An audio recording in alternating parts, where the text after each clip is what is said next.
नमस्कार, astro insights with Richa में आप सभी का स्वागत है। मैं हूं डॉक्टर ऋचा शुक्ला। अभी मेरा जो पिछला वीडियो था वो राहु के राशि परिवर्तन पर था, जो कि 12 अप्रैल 2022 को हो रहा है।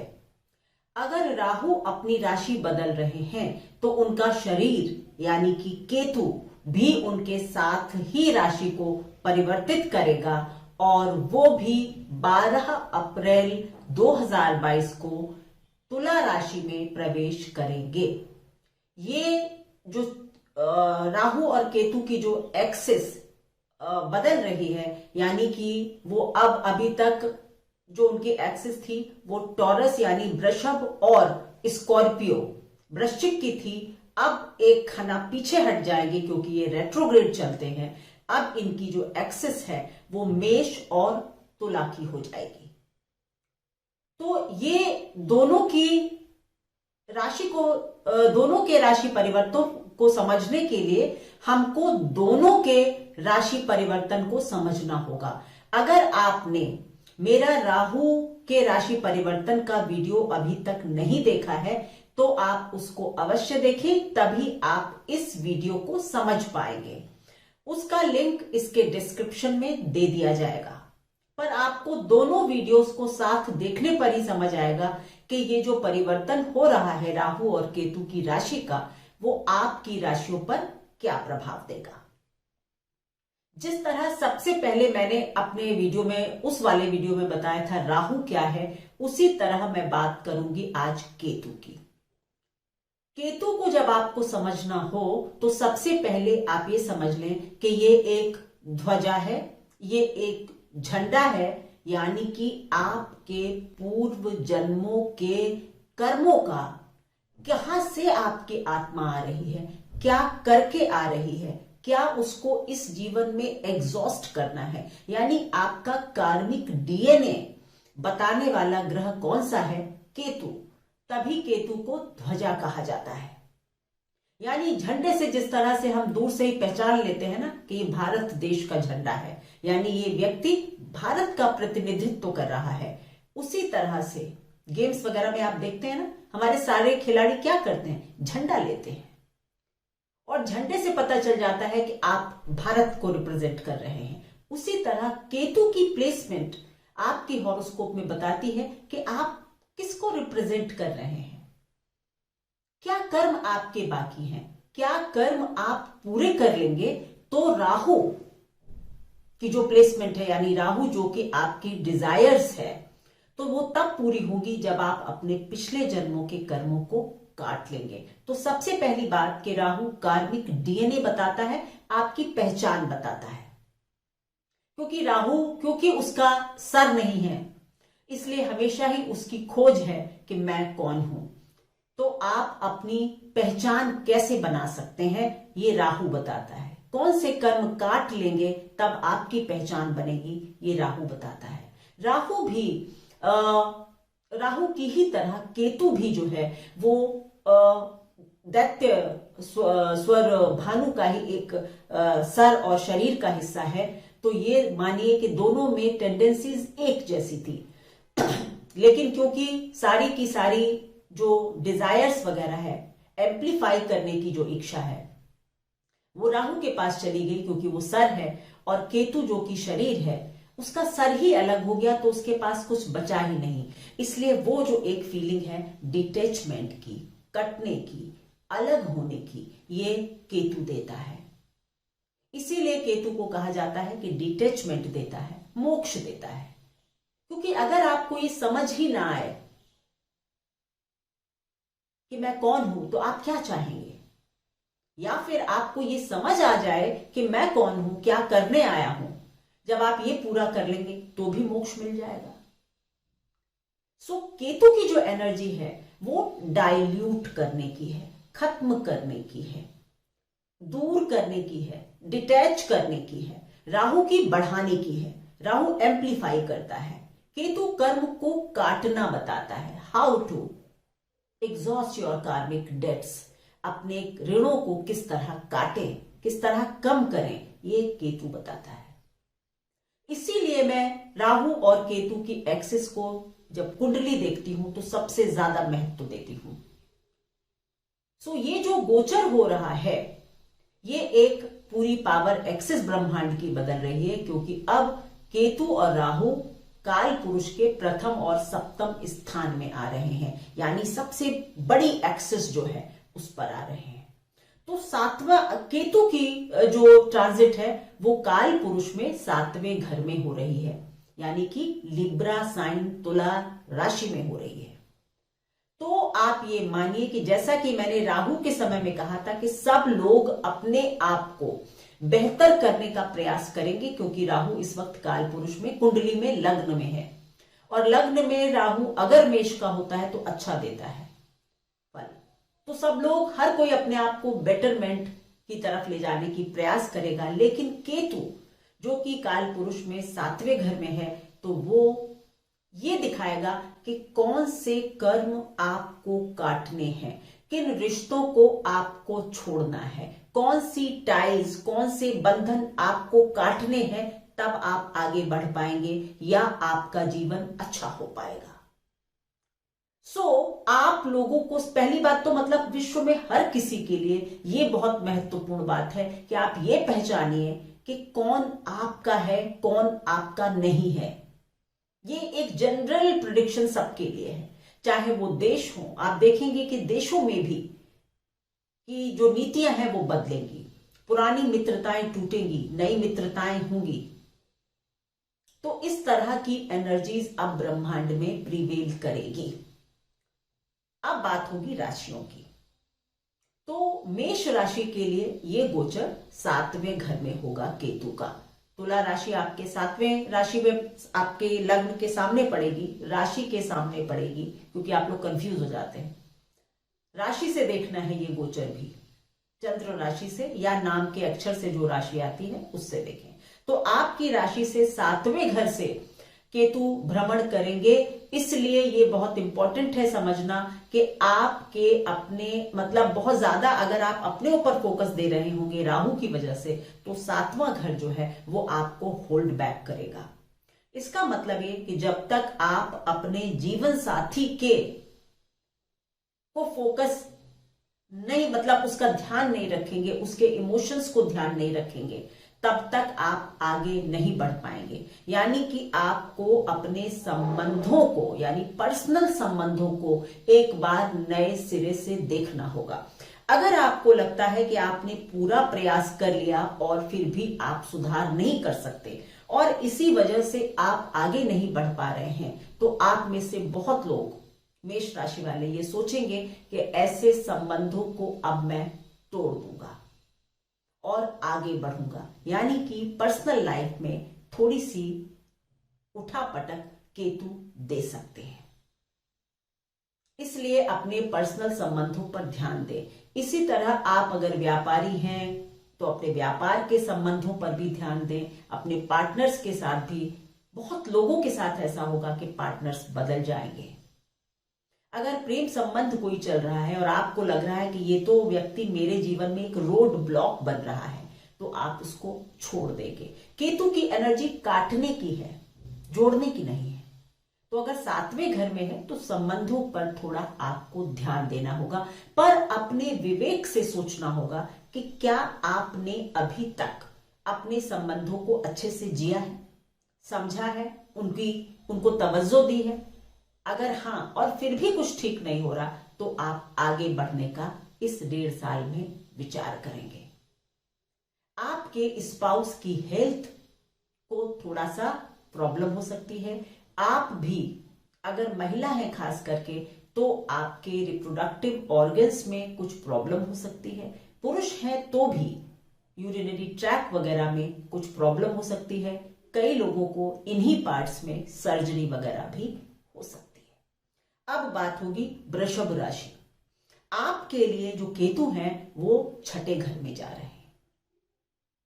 6ठे घर में जब केतु जाते हैं और राहु 12वें घर में है, तो मैंने कहा ना कि आपका जो रुझान है, आप राहु वाला वीडियो देखिए, उसमें पूरा समझ आएगा आपको। तभी मैंने कहा ये तभी समझ आएगा जब आप राहु वाला वीडियो देख चुके होंगे। सो केतु जब 6ठे घर में होते हैं तो कुछ कुछ राहु जैसे ही असर होते हैं। कि आप लोग भी अपने काम में मतलब फोकस्ड होंगे और अपने काम में बहुत ध्यान देंगे, लेकिन एनर्जी क्या है? कर्म काटने की। तो आप में से बहुत लोग इस तरह से काम को करेंगे कि भाई मैं अगर 2 साल से मैं काम कर रहा था, मेहनत कर रहा था, मुझे कोई अचीवमेंट नहीं हो रहे थे, मुझे कोई अप्रिसिएशन नहीं मिल रहा था, तो मैं जॉब चेंज कर दूंगा। अगर आपने ये देखा कि आप पिछले कुछ सालों से काफी इनडिसिप्लिन्ड थे वर्क में और इसी वजह से आप आगे नहीं बढ़ पा रहे थे, आपके फॉरेन जाने का चांस था लेकिन पूरा नहीं हो पा रहा था, तो आपको वो डिसिप्लिन लाना होगा, अपने आलस्य को छोड़ना होगा। केतु छठे घर में सबसे पहले कहते हैं कि आप अपने जीवन को डिसिप्लिन कीजिए। हर बुरी आदत से पहले निजात पाइए, तब आप आगे बढ़ सकेंगे। बहुत इंपॉर्टेंट है वृषभ राशि वालों के लिए ये समझना कि केतु छठे घर में आपको डिसिप्लिन के लिए प्रेरित कर रहे हैं। डिसिप्लिन हो जाइए, नहीं तो जो चाहते हैं ना वो नहीं होगा। जो डिजायर है ना कि बहुत घूमना हो, विदेश जाना हो, लग्जरी हो, भोग विलास हो, कुछ नहीं होगा। पहले डिसिप्लिन लाइए, अपने वर्क प्लेस पर अपने सारे कर्मों को एग्जॉस्ट कीजिए, यानी काम पर बहुत मेहनत कीजिए, तब आप आगे प्रगति कर पाएंगे। आपके लिए भी मैं कहूंगी कि सेहत का अगर कोई इशू था तो उसमें डॉक्टर्स कुछ मिस डायग्नोसिस हो सकती है, तो अगर ऐसी कोई स्थिति आती है तो 1-2 डॉक्टर्स की सलाह ले लें और तब उस रोग का इलाज शुरू करें। ये बहुत इंपॉर्टेंट बात है वृषभ राशि वालों के लिए। और अगर कोई रोग चल रहा था तो उससे भी मुक्ति मिल सकती है, ठीक है, क्योंकि फिर वही बात की चीजें काटता है, तो रोग को भी काट रहा है, दुश्मनों को भी काट रहा है, तो आपको रोग ऋण से थोड़ी बहुत मुक्ति मिल सकती है अगर दशा अच्छी चल रही है तो। अब बात होगी जेमिनाई यानी कि मिथुन राशि वालों के लिए। आपके लिए केतु 5वें घर से गुजर रहे हैं। केतु 5वें घर में अच्छे होते हैं, बहुत इंट्यूशन देते हैं, इंट्यूटिव पावर्स दे देते हैं, आपकी वाणी को बहुत चार्म दे देते हैं और आप इंट्यूशन में तो जबरदस्त हो सकते हैं। आपको भी अपने संतान से रिलेटेड कुछ कर्मों को काटना है इन 1.5 सालों में। संतान परेशान भी कर सकती है, संतान से रिलेटेड चिंता भी हो सकती है, संतान आपको अच्छे फल भी यानी सुख की उपलब्धि भी करा सकती है, संतान मिल भी सकती है। ये कैसे पता चलेगा? ये आपके कुंडली की दशा, अगर केतु आपके लिए आपकी दशा अच्छी चल रही है, आपकी कुंडली में केतु का प्लेसमेंट अच्छा है, मंगल का प्लेसमेंट अच्छा है, तो आपको संतान की प्राप्ति हो सकती है। अगर आपकी एडवर्स दशा चल रही है तो एबॉर्शन हो सकता है। जिसका जो भी ऋण होगा, अगर किसी को रिवॉर्ड मिलना है तो संतान हो जाएगी, दंड मिलना है एबॉर्शन हो जाएगा। इसी तरह से कुछ लोग उच्च शिक्षा की तरफ बढ़ेंगे, कुछ लोगों की शिक्षा में व्यवधान आ सकता है। यानी 5वें घर के कर्मों का निपटारा होगा, हिसाब किताब होगा। तो अपने जीवन के ट्रेंड को ध्यान से समझें और उसी हिसाब से आगे बढ़ें। ये एक जनरल प्रेडिक्शन है सबके लिए कि आप लोगों को इन 1.5 सालों में भगवान गणपति की आराधना अवश्य करनी चाहिए, जिससे कि अगर आपको अपने कुछ कर्म काटने ही हैं तो वो अच्छी तरह से सफलता से आप काट सकें। आपके लिए संतान, शिक्षा, आमोद प्रमोद, रोमांस से रिलेटेड कुछ कर्म काटने की जरूरत है। कुछ पुराने कर्म कटेंगे, नए लोग मिलेंगे, कोई शिक्षा, कोई कोर्स आप छोड़ेंगे, नया कोर्स आप ज्वाइन करेंगे। इस तरह की कुछ एनर्जी जेमिनाई यानी मिथुन राशि वालों को देखने को मिलेगी। कर्क राशि आपके लिए ये जो गोचर है ये 4थे घर में हो रहा है। 4थे घर में जब केतु आते हैं तो आपके अपने मातृभूमि से रिलेटेड कुछ कर्म, यानी जब तक आप अपने घर की जिम्मेदारियों और वर्क लाइफ में एक बैलेंस नहीं बना लेंगे तब तक आप आगे नहीं बढ़ सकेंगे।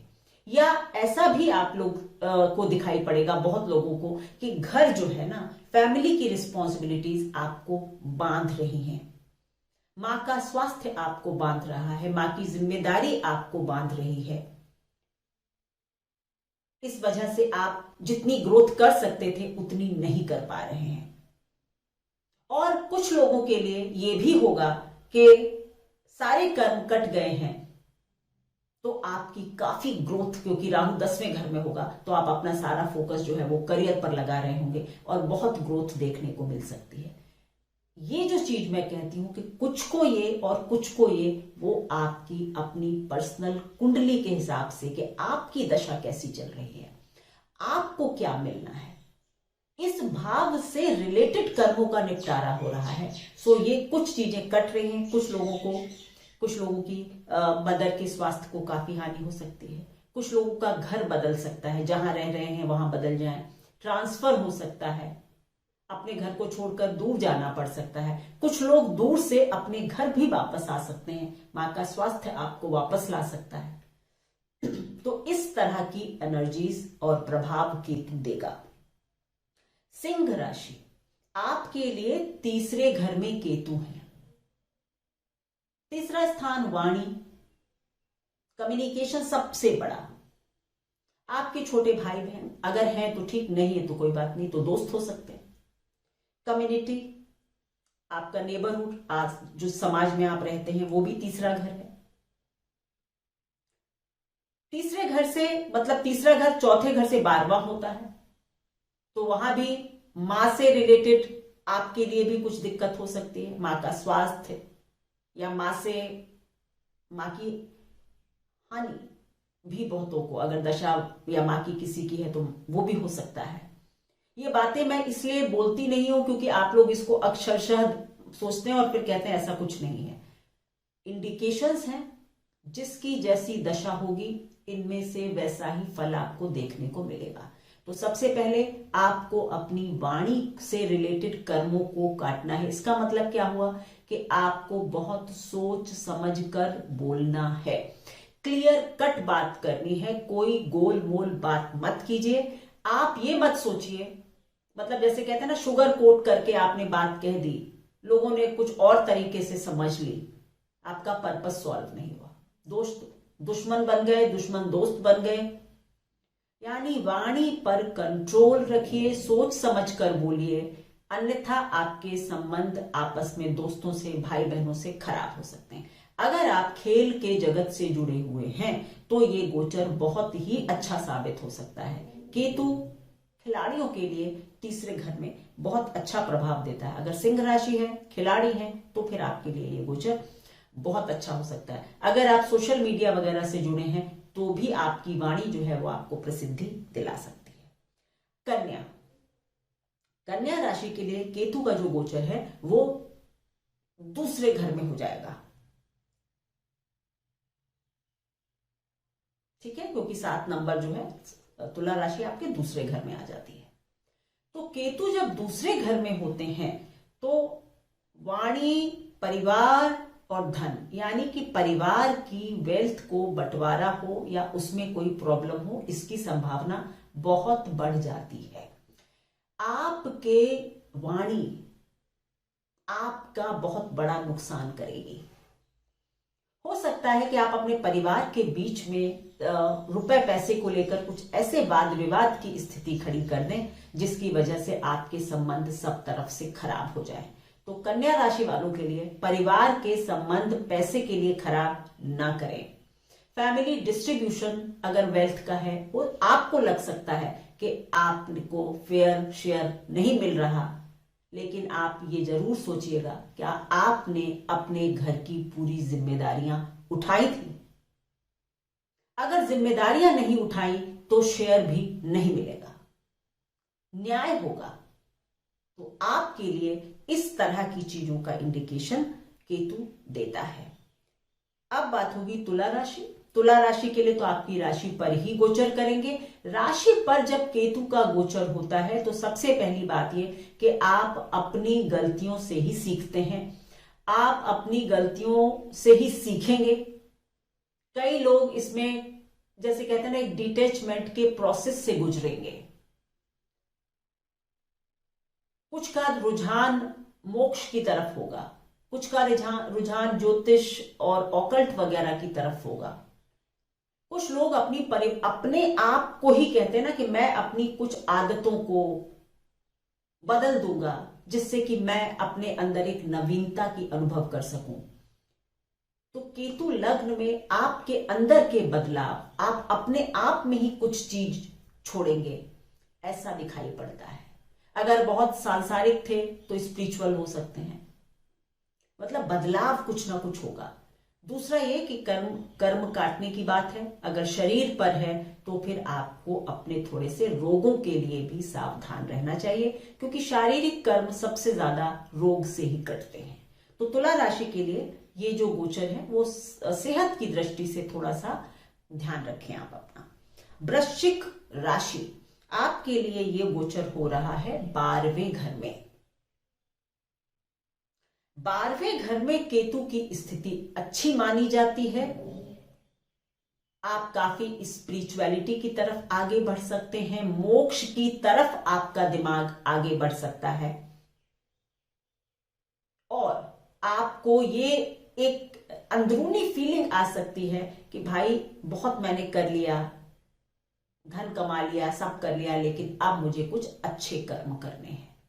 यानी संतों का साथ करना है, कुछ यात्राएं धार्मिक करनी है, कुछ स्पिरिचुअलिटी की तरफ भी जाते हैं। लेकिन जो 12वें घर में जब केतु का ट्रांजिट होता है तो परिवार पर कुछ समस्याएं आती हैं, या परिवार के कुछ संबंध भी टूटते हैं, थोड़े खत्म होते हैं। अगर आप लोग जेल से जुड़े, अस्पताल से जुड़े, आश्रम से जुड़े कुछ काम करते हैं तो वहां भी आपको इसी तरह की फीलिंग आएगी, मतलब कुछ ऐसी चीजों का साक्षात्कार होगा जिससे आपको लगे कि ये जीवन व्यर्थ है। राहु केतु 12वें घर में जो है वो एक ऐसी भावना देता है कि सब कुछ व्यर्थ है। तो इस तरह की आपकी एक रस्साकशी चलेगी, क्योंकि अगर आपका केतु 12वें में है तो राहु 6ठे में होगा। एक तरफ मन चाहेगा कि बहुत धन कमाएं, आगे बढ़ें, और एक तरफ मन कहेगा इस सब की कोई इच्छा नहीं है, सब बेकार है ये जीवन। तो इस रस्साकशी से आपको गुजरना होगा वृश्चिक राशि वाले। अच्छा होगा कि वर्क फ्रंट पर मेहनत करें और उससे आप कुछ चैरिटी के काम, कुछ अच्छे संस्थानों में मदद कर दें, कुछ सर्विस ओरिएंटेड काम करें तो आपके लिए ये गोचर बहुत अच्छा होगा। धनु राशि, आपके लिए ये गोचर 11वें घर में है। केतु भी 11वें घर में, धन के लिए तो हर स्थिति अच्छी होती है। 11वें घर में कोई भी ग्रह गोचर करे अच्छा ही है। तो आपके लिए भी धन संबंधी फायदे हैं, कुछ नए सोर्स ऑफ इनकम आप लोग जनरेट कर सकते हैं। आपके संपर्क में कुछ नए लोग आएंगे, कुछ पुराने लोग छूटेंगे, यानी नेटवर्किंग में कुछ बदलाव होगा। जो मित्र थे वो मित्र नहीं रहेंगे, जो नहीं थे वो बन जाएंगे या नए बनेंगे। एल्डर सिबलिंग्स के साथ कुछ मनमुटाव हो सकता है, बड़े भाई बहनों के साथ। वहां भी आपको अगर लगा कि ये संबंध बेकार हैं तो आप उनको छोड़ना पसंद करेंगे। केतु 11वें घर में जब गोचर करते हैं तो ये भी मैंने बहुत बार देखा है, अपने अनुभव से देखा है कि आप फाइनेंशियल डील्स जो हैं वो बहुत सावधानी से करें। अगर आप गलत फाइनेंशियल डील्स करते हैं तो आप उसमें फंस जाते हैं, कानून के शिकंजे में भी आ सकते हैं, इसलिए ध्यान रखिएगा। मकर राशि, आपके लिए केतु का ट्रांजिट हो रहा है 10वें घर में। कर्म कहां एग्जॉस्ट होने हैं इस 1.5 साल में? काम, वर्क में आपको ये लगेगा कि मैं जितनी भी मेहनत कर रहा हूं लेकिन मैं वो नहीं पा रहा जो मैं पा सकता था या मैं पाना चाहता था। नंबर 1, अगर आप किसी रेगुलर जॉब में हैं तो भी आपको यही लगेगा कि मुझे क्रेडिट नहीं मिलता, मेरे काम में मैं मेहनत करता हूं लेकिन मेरा प्रमोशन नहीं हो रहा। यानी कि थोड़े से ऑब्स्ट्रक्शंस जो हैं, कर्म जो हैं, वो वर्क से रिलेटेड कर्म कटने हैं। आपको ये सब बर्दाश्त करना होगा। अगर इस केतु को कोई शुभ ग्रह आपकी कुंडली में माना चौथे घर में बैठकर देख रहा हो तो फिर आपके लिए बेहतर हो जाएगा, लेकिन अदरवाइज ये चीज थोड़ी सी कठिन होती है। अगर आप इस दौरान आउट ऑफ द बॉक्स सोचते हैं, कुछ ऐसा काम शुरू करते हैं जो आम काम नहीं है, अनकन्वेंशनल है, तो आप अच्छा कर सकते हैं।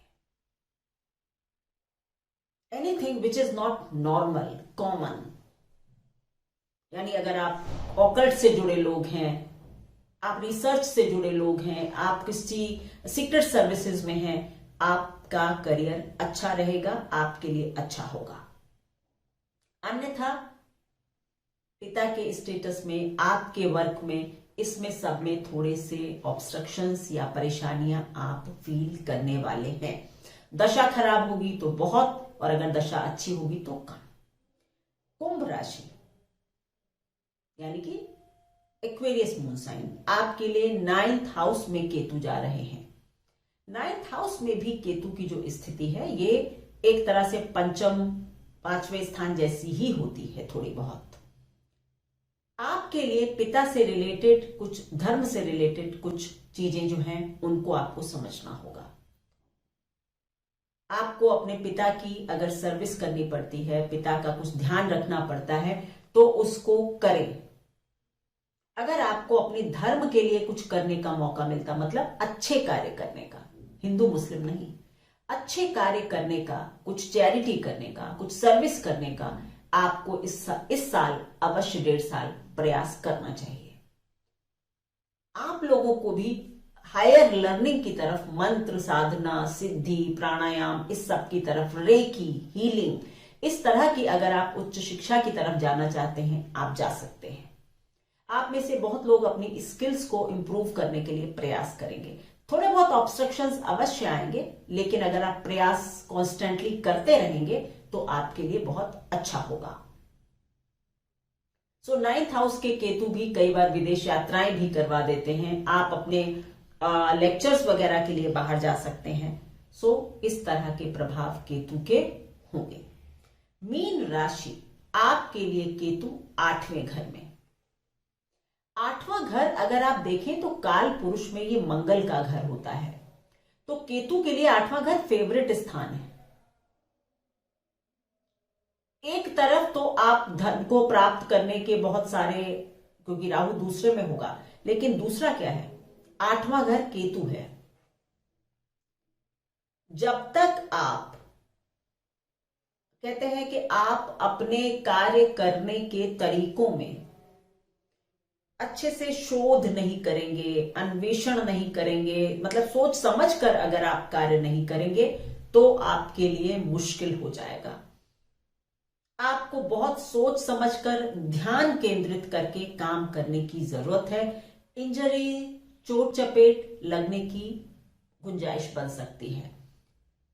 4 पैरों के जानवर जो होते हैं, उनसे कुछ चोट लग सकती है। इंजरी वगैरह केतु दे देते हैं 8वें घर में जब गोचर करते हैं। अगर शुभ ग्रह देखता होगा या दशा बहुत अच्छी होगी तो ऐसा नहीं होगा। तब फिर आप लोग अपने अनुसंधान, रिसर्च, ऑकल्ट, मोक्ष, इस सब में, यानी आत्मा परमात्मा का चिंतन भी कर सकते हैं। केतु का 8वें घर में गोचर बहुत बुरा नहीं मानते, पर हां, आपको अपनी सेहत का ख्याल करना होगा।